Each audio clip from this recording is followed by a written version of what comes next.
Chapter 4: How to turn bad days into better days.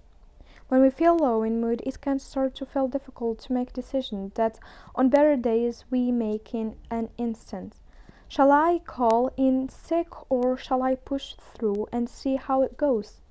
Shall I call my friend or shall I wait until I feel more up to it? Shall I try to eat something healthy or shall I eat something more comforting?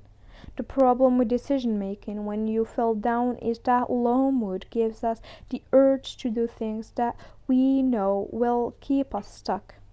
But the things that we know could help feel overwhelming. We start to focus on what is the best decision to make and berate ourselves for not doing it already. This is perfectionism rearing its head. Perfectionism paralyzes the decision-making process because every decision has some inherent uncertainty, and every choice includes some negative side effects to be tolerated. When it comes to tackling low mood, we have to focus on making good decisions, not perfect decisions. And a good decision is one that moves you in the direction you want to go. It doesn't have to catapult you there. But something we must do is keep making decisions, however small, in any survival situation.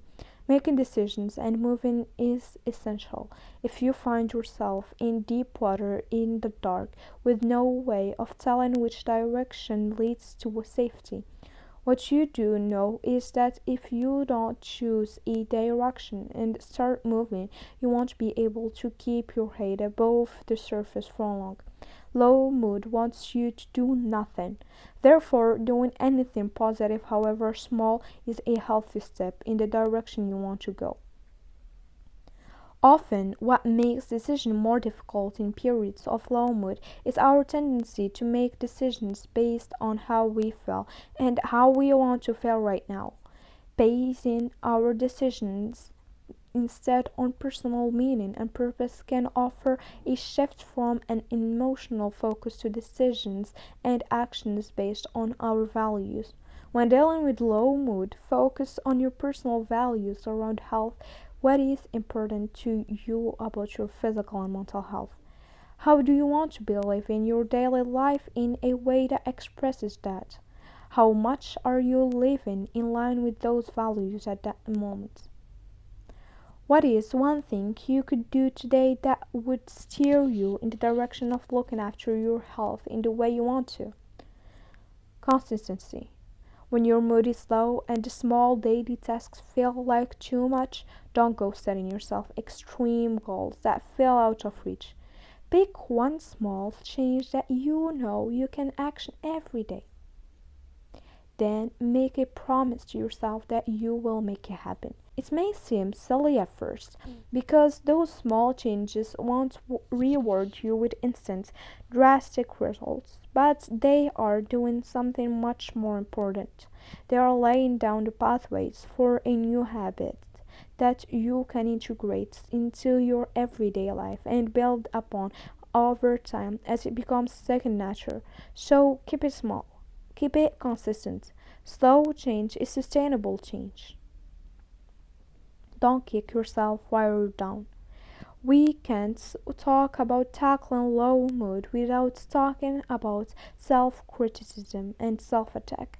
Low mood increases any self-criticism or self-attack that we already do.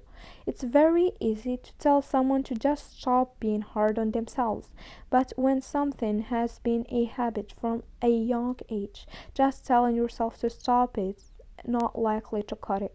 We can't stop those thoughts arriving, but we can build our ability to notice them, then respond in a way that gives them less power over how we feel and behave.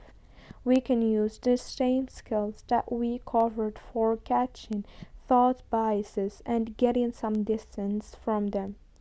This helps us to recognize that those thoughts are emotional loaded judgments, not facts. Bring to mind someone you love unconditionally. Now imagine they were speaking about themselves the way that you speak to yourself. How would you respond to them? What would you want them to have the courage to see in themselves? How would you want them to speak of to themselves instead? This task is one way to help us access that deep sense of compassion that we often show to others but neglect to show for ourselves. Self compassion does not have to be airy fairy self indulgence. It is being the voice that you most need to hear, one that will give you the strength to pull yourself back up but rather than drive you further into the ground. It is a voice of honesty, encouragement, support, and kindness. It is the nurturing voice that dusts you off and looks you directly in the eye, telling you to go back out there and have another go. It is the parent, the coach, the personal cheerleader. There is a good reason that elite athletes have someone in their corner between rounds, sets, and heats. They understand the potent impact of the words that fill your head. Whether you are in a boxing ring, a tennis court, a meeting at work, or an exam hall, the same rule applies. Talking to ourselves in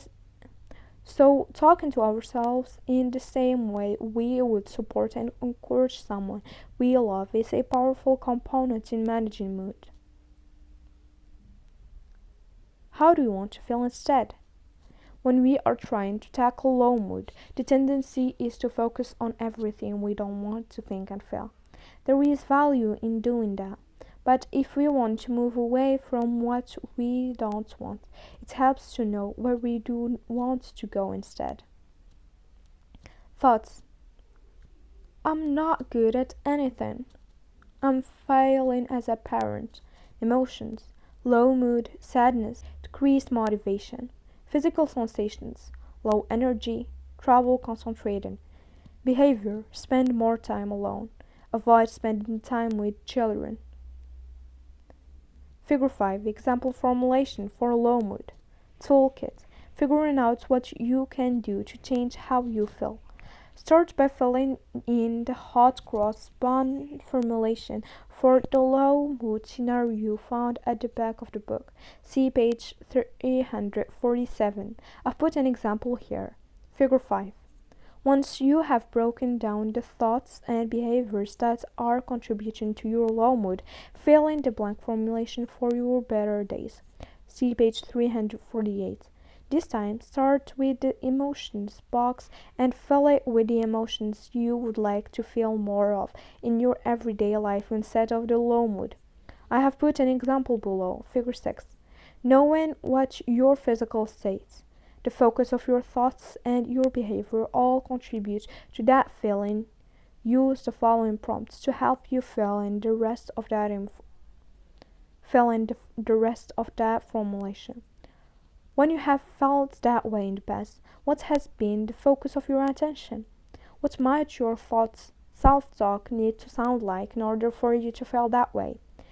When you have felt that way before, how did you behave? What did you do more of or less of?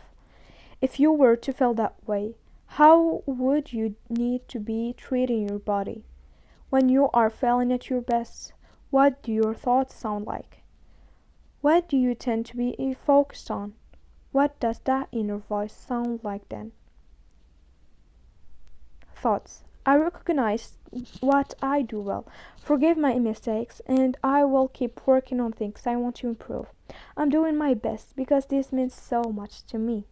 Emotions: motivated to try again. Contentment, compassion. Physical sensations: calm, less tense around my children, more energy. Behavior: seek out time to connect with my children and enjoy their company. Figure 6. Example formulation for better days. How do you want to feel, behave, think? See if it reveals anything that has worked for you in the past or offers insights into things that you could pay attention to or change about your daily life. Use it to spend time examining what works. Try this solution-focused miracle question. Take a moment to imagine that when you close this book, a miracle happens and the problems you have been struggling with all disappear. What would be the first signs that the problem has gone? What would you do differently? What would you say yes to? What would you say no to? What would you focus your energy and attention on? What would you do more or less of? How would you interact with people differently? How would you structure your life differently? How would you speak to yourself differently? What would you be free to let go of? Take some time to explore your answers to these questions, down to the finest detail of those small changes that you would make to your everyday life. This is a great exercise for creating a vision of where you are heading. It also helps you to explore the idea of how life might be improved by starting to make some of those changes now, even with the problems still present. What we do and how we do it feeds back to our body and brain about how to feel.